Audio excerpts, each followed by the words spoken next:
शिवपुराण कथेच्या तृतीय दिवसाला आज आपण प्रारंभ करत आहोत। कालपर्यंत शिव महापुराण ग्रंथाचं महात्म्य आपण श्रवण केलेलं आहे। ग्रंथामध्ये प्रवेश केल्यानंतर विद्येश्वर संहितेचं वर्णन आपण कालच्या भागामध्ये पाहिलं आणि आज रुद्र संहिता आपल्याला या ठिकाणी पाहायची आहे। सुंदर असं आयोजन नियोजन मोठ्या प्रेमाने श्रद्धेने या ठिकाणी करण्यात आलेलं आहे। ज्यांच्या वतीने हे शिव महापुराण कथेचं भव्य दिव्य असं आयोजन आहे असे हरिभक्त परायण आदरणीय प्रेमराजजी दादा जाधव, त्याचप्रमाणे आमचे आदरणीय पुजारी बाबा रमेश महाराज शिंदे रमेश महाराज शिंदे गोड असं यांनी या ठिकाणी आयोजन केलेलं आहे आणि अगदी आनंदामध्ये पवित्र वातावरणामध्ये हा शिव महापुराण कथेचा सोहळा या ठिकाणी चालू आहे। आज तृतीय दिवस आपल्या कथेचा आहे। रुद्र संहितेचं वर्णन पाहत असताना भगवान शंकराच्या रुद्र अवताराची कथा आपल्याला या ठिकाणी पाहायची आहे।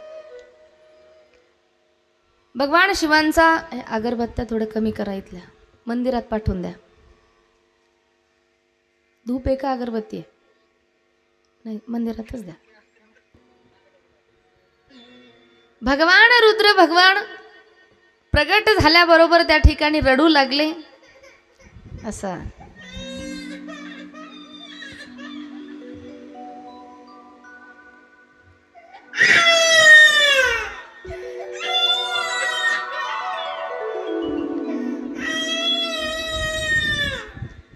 बस बस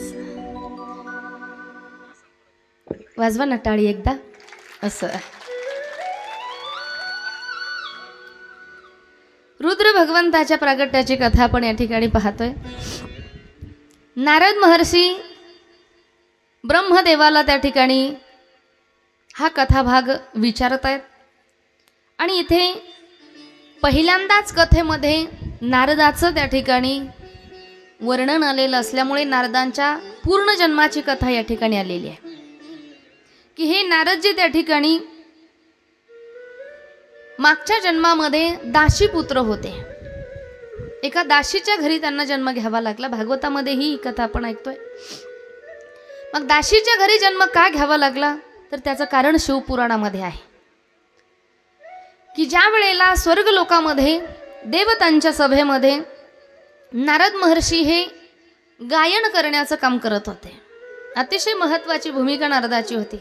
गायन करण्याची सेवा नारदांकडे होती आणि ते गायन करत असताना नारदाने एक दिवस देवतांच्या सभेमध्ये अश्लील प्रकारचं गाणं गायलं म्हणून ब्रह्मदेवाने त्यांना शाप दिला की सामान्य जीवाप्रमाणे तू त्या ठिकाणी वागतोयस, माझा शाप आहे म्हणे तुला, तू मृत्यू लोकामध्ये जन्म घेशील आणि दासीपुत्र म्हणून जन्माला येशील। मग तेच नारदजी या पृथ्वी तलावर त्या ठिकाणी जन्म घेत आहेत आणि एका दासीच्या घरी त्यांचा जन्म होतो। नारदाची आई ही ब्राह्मणाच्या घरची दासी आहे आणि रोज त्या ब्राह्मणाच्या घरी त्या ठिकाणी सेवा करत असताना नारद महर्षी लहान आहेत आणि वडील त्या ठिकाणी तो रामदास असणारा लहान असतानाच वडील त्या ठिकाणी मृत्युमुखी पडलेले। आई त्या ठिकाणी त्या रामदासाचं संगोपन करतीये, काम करू लागली। काम करत असताना हे छोटंसं असणारं बाळ रोज आईसोबत त्या ठिकाणी त्या ब्राह्मणाच्या घरी जायचे। एक दिवसाचा प्रसंग, त्या ब्राह्मणाच्या घरी काही साधू महात्मे सत्संगासाठी आलेले आणि हा रामदास तिथे जाऊन बसायचा, भगवंताच्या चरित्र कथा त्या ठिकाणी श्रवण करायचा आणि श्रवण करत असताना एवढी आवड निर्माण झाली। बघा, कुठलाही विषय एकदा आपण ऐकत राहिलो ना की तो पुन्हा पुन्हा ऐकावासा वाटतो।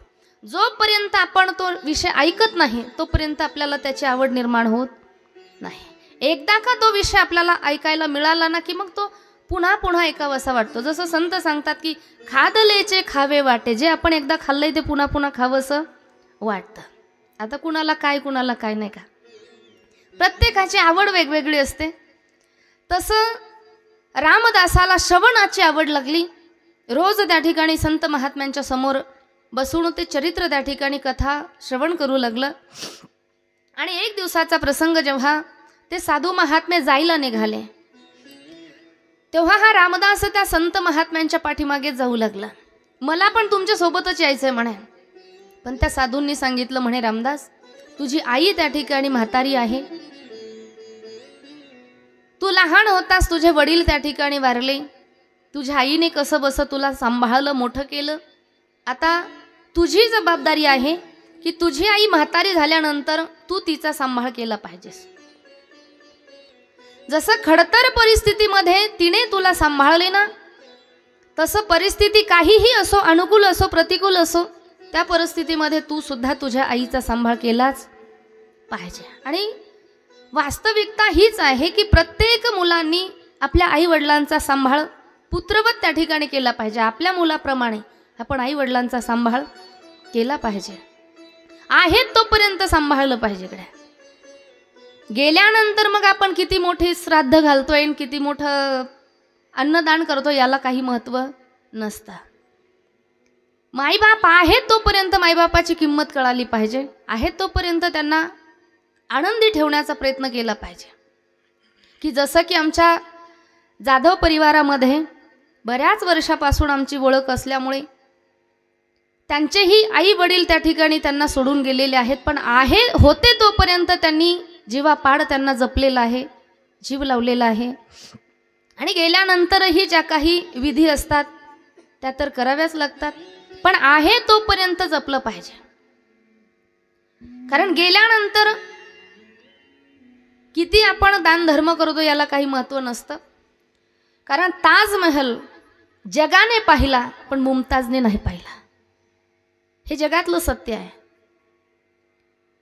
म्हणून बायकोसाठी थडगे बांधणारे अनेक जन्माला येतील, पण जिवंत आईच्या स्वप्नाचं स्वराज्य निर्माण करणारे छत्रपती शिवाजी महाराज आणि त्यांच्या स्वराज्यामध्ये आपण त्या ठिकाणी वावरतोय, हे विचार आपण घेतले पाहिजे.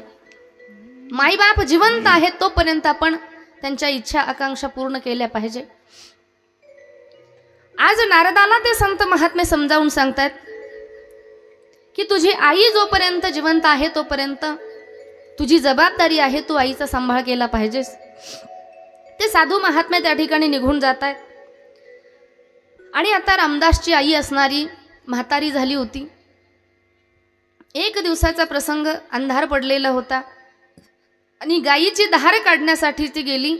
तिचा पाय एका सर्पावर पडला आणि त्या सर्पदंशाने तिचा त्या ठिकाणी मृत्यू झाला. रामदासनी सांगितलं की जेव्हा माझी आई मरण पावली, मला जेव्हा समजलं, मी खूप रडलो म्हणे, खूप रडलो. कारण आईशिवाय मला जगात कोणीच नव्हतं. आणि आई जेवढं मुलावर प्रेम करते ना, तेवढं या जगात दुसरं कोणी करू शकत नाही. आईचं जे प्रेम असतं ना, ते निस्वार्थ प्रेम असतं. जगात दुसरीकडे आपल्याला प्रेम मिळणार नाही असं नाही, प्रेम नक्की मिळेल, पण त्या प्रेमाच्या पाठीमागे काहीतरी स्वार्थ दडलेला नक्कीच असतो.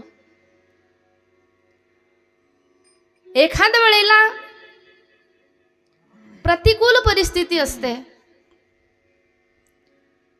त्या बाईचे मुलं छोटी छोटी असतात आणि आईन तारुण्यामध्ये जर तिचं सौभाग्य तिला सोडून गेलं ना, तिच्या पुढे दुःखाचा डोंगर कोसळलेला असतो.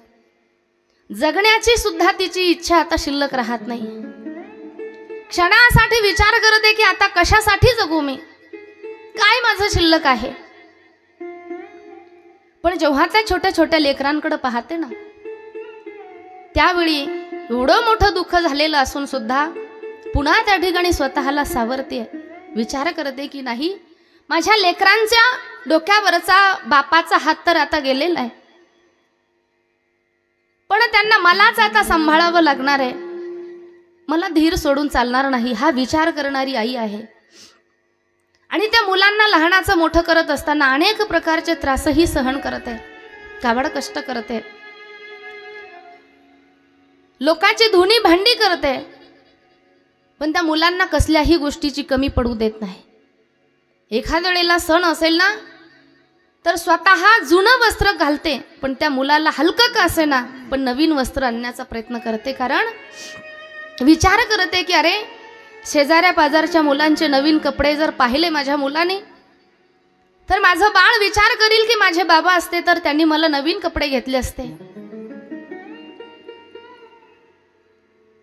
माझ्या बाळाला त्या ठिकाणी बापाची उणीव भासू नये, बापाची कमी त्याला जाणू नये म्हणून वेळोवेळी ती आई स्वतःच्या पोटाला चिमटा देते. वेळेप्रसंगी चांगली पदार्थ, एखादा चांगला पदार्थ खावा वाटला, परिस्थिती नसेल तर ती खात नाही. चांगलं वस्त्र ती अंगावर कधी घालत नाही, दागदागिने कधी अंगावर घालत नाही, पण आहे त्या परिस्थितीमध्ये त्या मुलांना ती लहानाचं मोठं करत असते. आणि ज्यावेळी ती मुलं जेव्हा लहानाची मोठी होतात, उच्च शिक्षण त्यांना त्या ठिकाणी मिळालेलं असतं, पण जेव्हा जर ती मुलं जर पुढे बेईमान झाले ना भविष्यात कधी, तर मग त्या आईला त्या ठिकाणी पश्चाताप होतो. एक एक प्रसंग तिला आठवतो की कसे कसे मी दिवस काढले, कसं कसं याला लहानाचं मोठं केलं, कसं याचं संगोपन केलं, आणि आज हा साधा तोंडाने बोलत सुद्धा नाही. असे कित्येक मुलं आज समाजामध्ये आहेत. आता आम्ही प्रत्येक गावाला फिरतो ना, अनेक अशा माता आहेत की ज्या गाऱ्हाणं घेऊन येतात, ताई खूप गरीब परिस्थितीमध्ये संसार केला हो, खूप छान त्या ठिकाणी मुलांना सांभाळलं, मुलं मोठी झाली, सर्व्हिसला लागली, चांगले 4 पैसे कमवायला लागले, पण आज मुलांना आम्हाला भेटण्यासाठी, आम्हाला बोलण्यासाठी सुद्धा वेळ नाहीये. जोपर्यंत आई वडील आहेत ना तोपर्यंत एखाद्या वेळेला आपल्याला त्यांची किंमत कळत नाही गड्या. गेल्यानंतर खऱ्या अर्थाने त्या व्यक्तीची किंमत, त्याची जागा आपल्या जीवनामध्ये काय असते ना ते गेल्यानंतर कळतं आपल्याला. जगात अशा अनेक गोष्टी आहेत की ज्या पुन्हा पुन्हा आपल्याला मिळतील. वो कौन सी चीज है जो यहाँ पर नहीं मिलती, वो कौन सी चीज है जो यहाँ पर नहीं मिलती, सब कुछ मिल जाता है लेकिन माँ नहीं मिलती. वाह. एकदा का आईचं प्रेम निघून गेलं ना, समजायचं त्या माणसाच्या जीवनामध्ये मायेचा सागर आता आटलेला आहे. विसरू नको रे आई बापाला, विसरू नको रे आई बापाला, झिजवली त्याने काया, काया झिजवून तुझ्या शिरावर धरली सुखाची छाया रे वेड्या, मिळणार नाही तुला आई बापाची माया, मिळणार नाही तुला आई बापाची माया, मिळणार नाही तुला आई बापाची माया.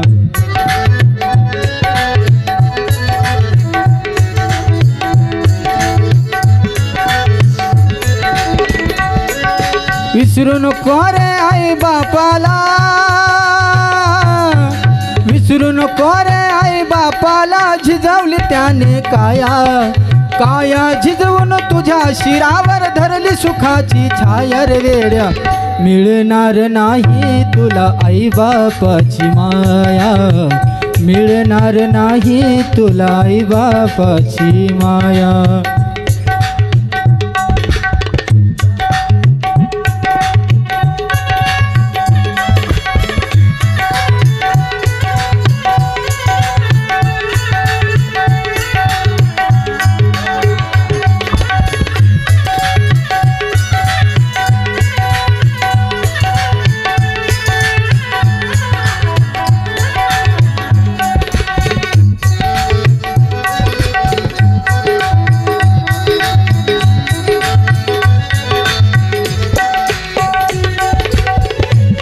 तुला मिळेल बायको पोर, गणगोत्र मित्र परिवार, स्वार्थान गुरफटलेला हा मायेचा बाजार.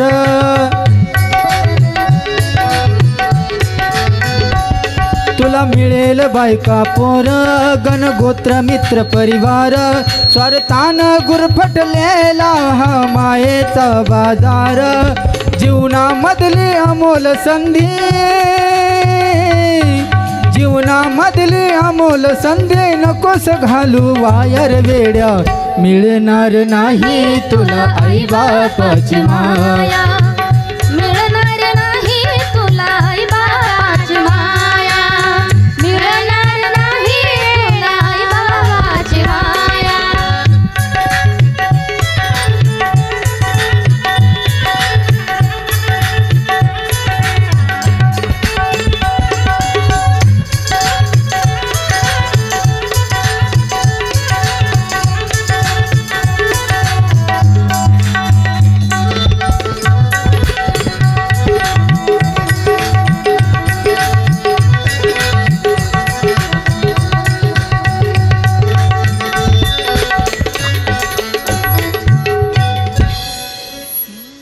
आई वडील एकदा जीवनातून निघून गेले ना की पुन्हा जगातली कुठलीही ताकद आपण पणाला लावली ना तरी ती गेलेली व्यक्ती पुन्हा आपल्याला मिळू शकत नाही. म्हणून ज्याचे आई वडील जिवंत आहेत त्याच्या जीवनातला प्रेमाचा सागर मायेचा सागर त्या ठिकाणी ओला आहे. पण ज्या दिवशी आई निघून जाते ना त्या दिवशी तो मायेचा सागर अटलेला असतो. एका कविताकाराने सुंदर वर्णन केलंय पहा. आई माझी मायेचा सागर दिला तिने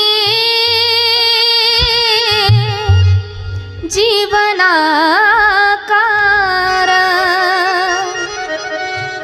आई वडील माझे थोर काय सांगू त्यांचे उपकार जीवनाच्या वाटेवरती किती असतो त्यांचा आधार. आई माझी मायेचा सागर दिला तिने जीवना आकार. आई माझी मायेचा सागर दिला तिने जीवनाकार. कडकडत्या उन्हात रखरखत्या रानात राहिलीस माझ्यासाठी तू ग कष्टाच्या घामात. कधी मिळेल मुठभर घास कधी घडेल तिला उपवास ओल्या मातीतून चालताना तुडविले काट्यांचे फास. आई माझी मायेचा सागर दिला तिने जीवनाकार.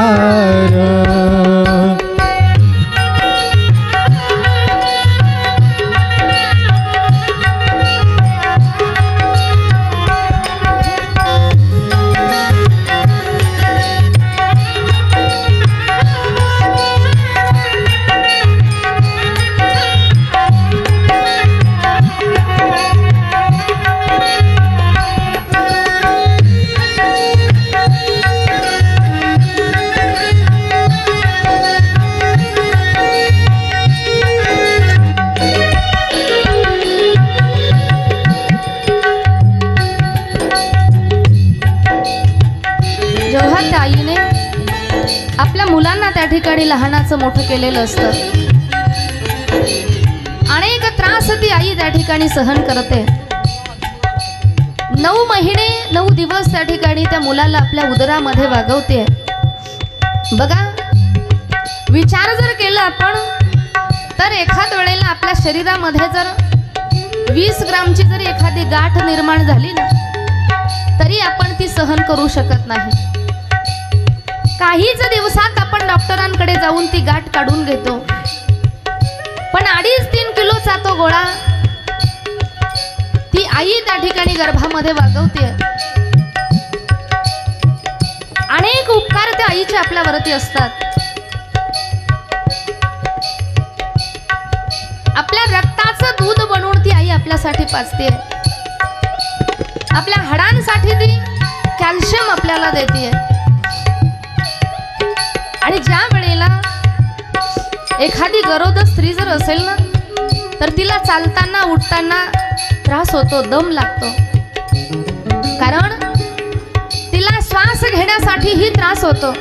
त्याचं कारण आहे की ती आई आपण घेतलेला जो श्वास असतो त्या श्वासातला अर्धा श्वास ती आपल्या गर्भाला पोहोचत करत असते. एवढे उपकार आईचे आपल्यावरती असतात. एखाद वेळेला प्रसूती काळ जेव्हा जवळ येतो ना, दवाखान्यामध्ये त्या आईला नेण्यात येतं, तेव्हा डॉक्टरांनी तपासणी केल्यानंतर लक्षात येतं की बाळ आडवं आलेलं आहे, नॉर्मल डिलिव्हरी आता शक्य होणार नाही. त्यावेळेला डॉक्टर विचार करतात आणि त्या बाईच्या मालकाला अर्थात तिच्या पतीला त्या ठिकाणी बोलावून घेत आहेत. सांगतात की पाटील, अहो नॉर्मल डिलिव्हरी त्या ठिकाणी शक्य होणार नाही, बाळ आडवं आलेलं आहे. एकतर आई वाचू शकते, नसता बाळ वाचू शकतं. पटकन निर्णय द्या, कारण वेळ फार कमी आहे. त्याही वेळेला तो पती त्या ठिकाणी एका क्षणात निर्णय देतो, डॉक्टर अहो बाळ गेलं तरी चालेल पण माझी पत्नी जगली पाहिजे. कारण परिस्थिती तशी निर्माण झालेली असते. पण त्याही परिस्थितीमध्ये जेव्हा तो डॉक्टर त्या बाईला विचारतो, ताई परिस्थिती खूप गंभीर आहे हो, माझ्या पुढे खूप मोठं धर्म संकट आहे, काय करावं मी? तुम्हाला जर वाचवतोय तर तुमचं बाळ तुकडे करून बाहेर काढावं लागतंय, आणि बाळ जर सुखरूप पाहिजे असेल तर तुमचा प्राण जाऊ शकतोय, तुम्ही जिवंत राहणार नाही. काय करू सांगा ना? त्याही परिस्थितीमध्ये ती आई काय म्हणते माहितीये? ती आई हात जोडते त्या डॉक्टरांसमोर, डॉक्टर माझं ऐकाल का हो? माझ्या पांडुरंगाची शपथ घेऊन सांगते, डॉक्टर डॉक्टर मी मेली तरी चालेल पण माझं बाळ वाचलं पाहिजे. हे बोलणारी फक्त आईच आहे गड्या. आपल्यासाठी स्वतःचा प्राणही द्यायला जी तयार होते ना, ती फक्त आपली आई असते. मग एवढा जर त्रास आपली आई आपल्यासाठी सहन करत असेल तर आपण सुद्धा तिची पर्वा केली पाहिजे. तिच्या ज्या भावना आहेत त्या भावना आपण सुद्धा कधीतरी जाणून घेण्याचा प्रयत्न केला पाहिजे. फारशा काही अपेक्षा नसतात त्या आईच्या मुलांकडून. त्या आईला असं कधीच वाटत नाही की माझा मुलगा चांगल्या ठिकाणी नोकरी करतोय, चांगले पैसे त्याला त्या ठिकाणी मिळत आहेत, मग पगार झाल्यानंतर माझ्या मुलाने पैसे माझ्याकडे आणून द्यावे ही अपेक्षा तिची कधी नसते.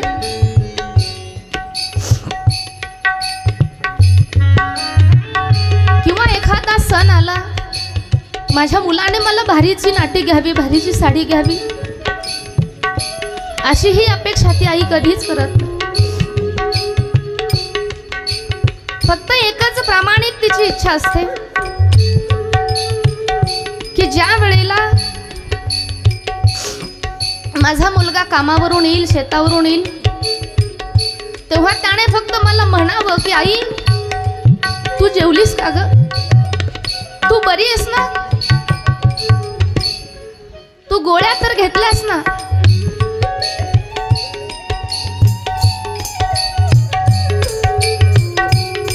ही एवढी फक्त प्रामाणिक इच्छा त्या आईची असते. तिला फक्त वाटतं माझ्या मुलाने मला म्हणावं की आई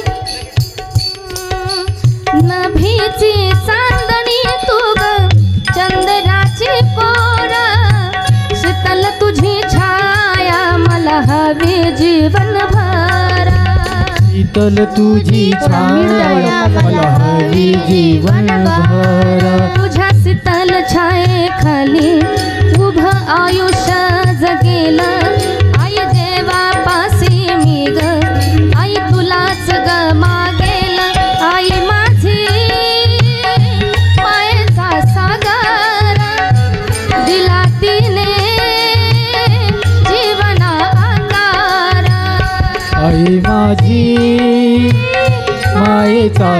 कर दिला तिने जीवनाकार.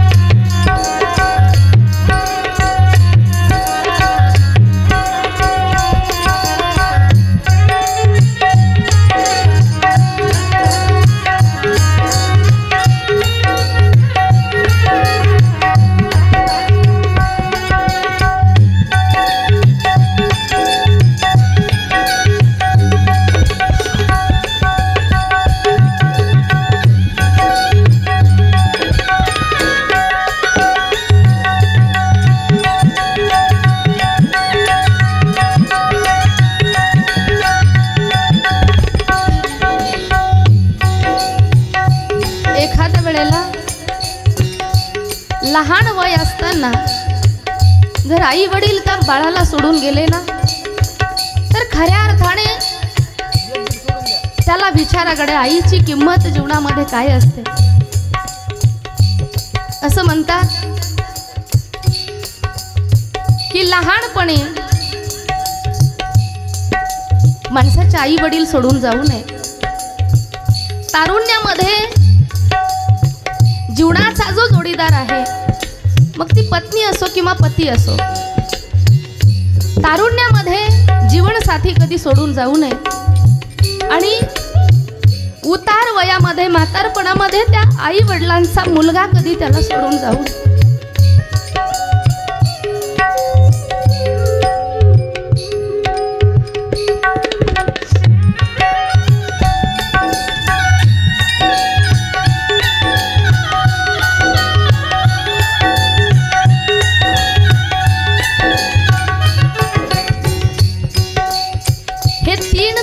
जीवनामध्ये असतात ना, याच्यासारखं जीवनात दुसरं कुठलंच दुःख नाही. विचारात एखाद्या छोट्या मुलाला की त्याचे आई वडील जर त्याला सोडून गेलेले असतील, एखाद वेळेला गावामध्ये काही यात्रेचा प्रसंग असेल आणि सगळे मुलं जर आपल्या आई वडिलांसोबत यात्रेमध्ये जायला निघाले ना तर तो मुलगा त्या आईच्या फोटो समोर जाऊन उभा राहतो आणि त्या आईच्या फोटोला बोलत असतो, आई कशाला गेली आई तू स्वर्गाला,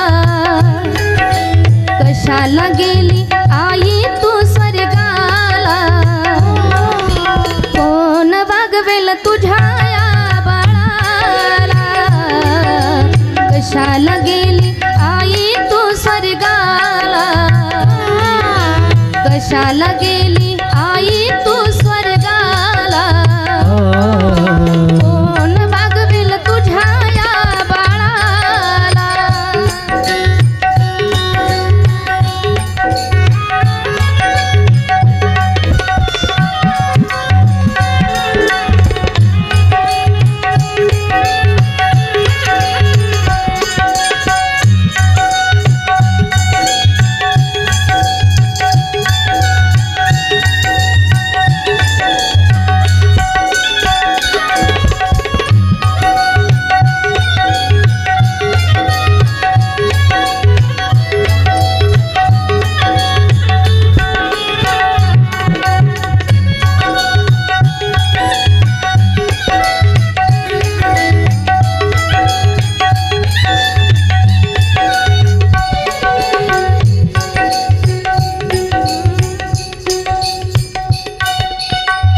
बाळ त्या ठिकाणी त्या फोटो जवळ जाऊन बोलत असतो, आई तू का मला सोडून गेलीस ग.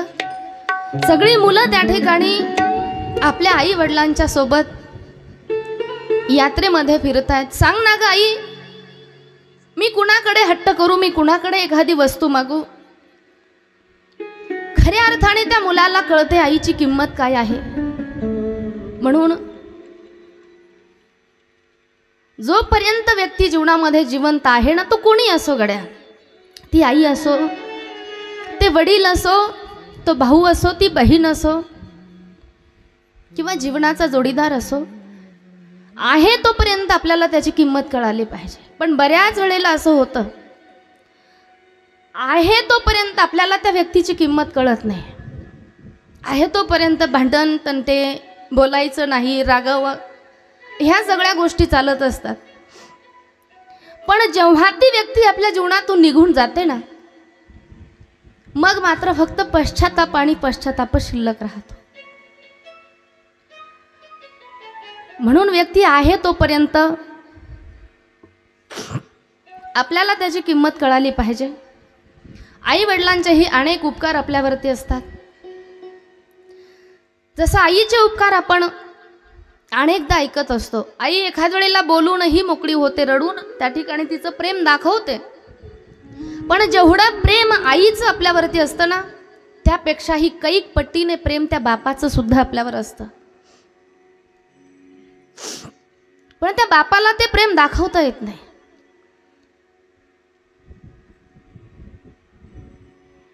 बापाचं स्वरूप आपल्याला एखाद्या नारळासारखं दिसतं. बाहेरून जरी कडक वाटत असेल, आपल्याला खडतर वाटत असेल त्याचा स्वभाव, फार स्ट्रिक आहे, फार आपल्याला धाकात ठेवतात, या गोष्टी जरी आपल्याला वाटत असल्या ना, तरी त्याचंही अंतःकरण जर कधी आपण पाहिलं ना, तर नारळ फोडल्यानंतर जसं आतमध्ये गोड पाणी निघतं ना, किंवा गोड त्या नारळाचा गर असतो ना, अगदी त्याप्रमाणे बापाचंही अंतःकरण असतं. बापाचं अंतःकरण जाणून घेणं ही गोष्ट तेवढी सोपी नाही आहे. कशी आहे? लई अवघड हाय गड्या उमगाया बापर, उमगाया बापर. लई अवघड हाय गड्या उमगाया बापर, उमगाया बापर.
उमगाया बापर, उमगाया बापर.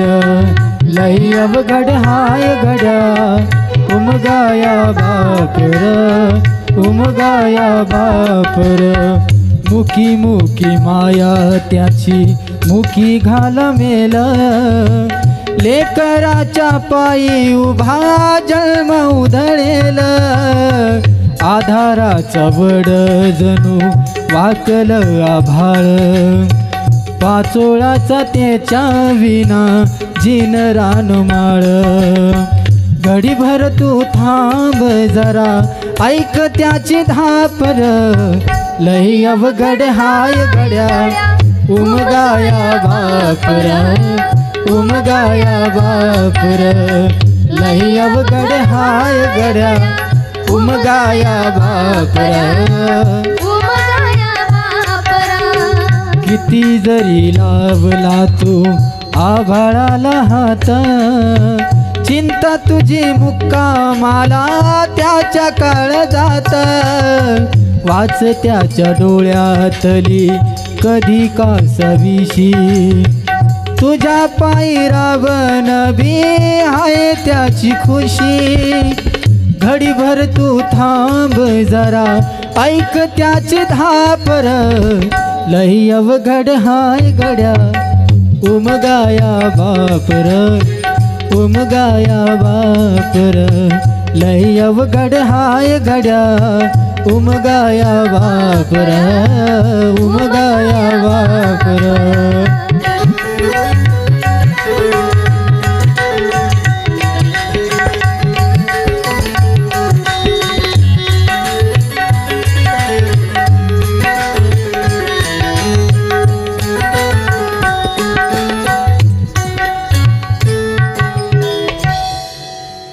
बापाचं हृदय त्या ठिकाणी जाणून घेणं ही गोष्ट तेवढी सोपी नाही. म्हणून आई वडिलांचा सांभाळ करणं ही प्रत्येक मुलाची त्या ठिकाणी जबाबदारी आहे, कर्तव्य आहे आणि ते प्रत्येकाने त्या ठिकाणी पार पाडलंच पाहिजे. एखाद्या वेळेला तुमची जर श्रीमंती मोजायची असेल तर तुमचं घर किती मोठं आहे याच्यावरून तुमची श्रीमंती ठरत नाही गड्या. किती मोठी तुमची घरं असतील आणि त्या घरामध्ये जर तुमची मायबाप जर आनंदी नसतील ना तर काही उपयोग नाही.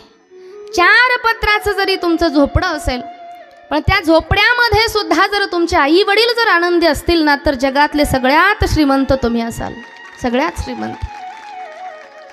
कारण जोपर्यंत आई वडिलांचा आशीर्वादाचा हात तुमच्या डोक्यावरती आहे ना तोपर्यंत जगात कुणासमोर हात पसरवण्याची गरज तुम्हाला पडत नाही. आई वडिलांचं प्रेम आपण ते जाणलं पाहिजे, त्यांचा सांभाळ आपण केला पाहिजे. अनेक उपकार आई वडिलांचे आपल्यावरती असतात. आज नारदाच्या जीवनातली आई त्या ठिकाणी निघून गेली. नारदजी सांगतात मी खूप रडलो त्यावेळेला, खूप मला दुःख झालं. पण मला त्या दुःखाच्याही प्रसंगामध्ये त्या संत महात्म्यांनी दिलेला एक मंत्र त्या ठिकाणी मला आठवला आणि मी सतत त्या मंत्राचा त्या ठिकाणी जाप करत राहिलो. कोणता मंत्र होता? ओम नमो भगवते वासुदेवाय, ओम नमो भगवते वासुदेवाय, हरि ओम नमो भगवते वासुदेवाय, ओम नमो भगवते वासुदेवाय,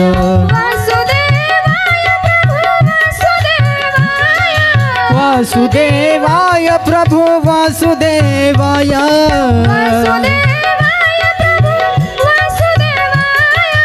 वासुदेवाय प्रभु वासुदेवाय, ओम नमो भगवते वासुदेवाय, ओम नमो भगवते वासुदेवाय.